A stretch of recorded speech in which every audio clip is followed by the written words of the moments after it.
calls with him, and how is it today? Is he still as strong? Is he struggling? I can't even imagine being in the dark for 10 days. So he's definitely that's a very accurate description. He's definitely, resilient. He's probably one of, I would say, I'm obviously biased, but he is definitely the most resilient person that I know by a distance.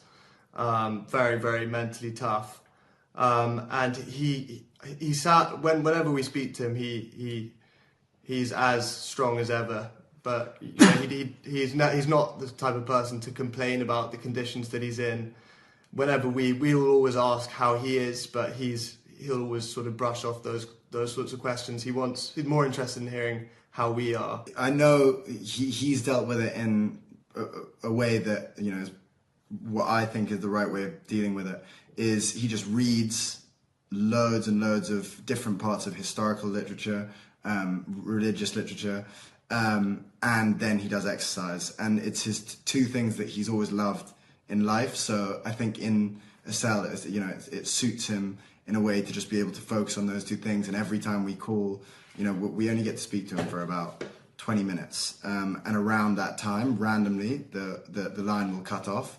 So he's so focused on ensuring that he's able to spend the first 10 minutes imparting wisdom of whatever he's learned, whatever religious or life lessons he can impart on us, and then the last 10 minutes he's very focused on finding out how we are, what's our situation, how's our family, and things like that. So we don't actually get very much time to ask about how he's coping, but I know he's doing a lot of reading, that's for sure. So your last call, did you say how long ago was your last call? 2 weeks ago, probably. Yeah, probably the first call we've had with him for about 2 months. But yeah, we were lucky enough to speak to him like 2 weeks ago. How does that work? So, do you know in advance you're going to speak? So, for example, today, do you know when you're going to speak to him next? No, so it's really chaotic. In fact, I'm glad you asked, because we'll get a message, and it can be sometimes at about 4 a.m.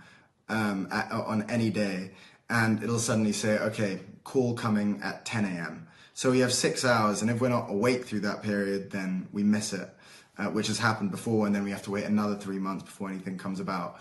But usually we're able to, we're quite on it with it, and are able to rush whatever situation we're in. We cancel, for me, I cancel any meetings, whatever it is, and instantly we jump on, and then often we're left waiting for about an hour, and then eventually the call comes through, and then we have about 20 minutes to speak.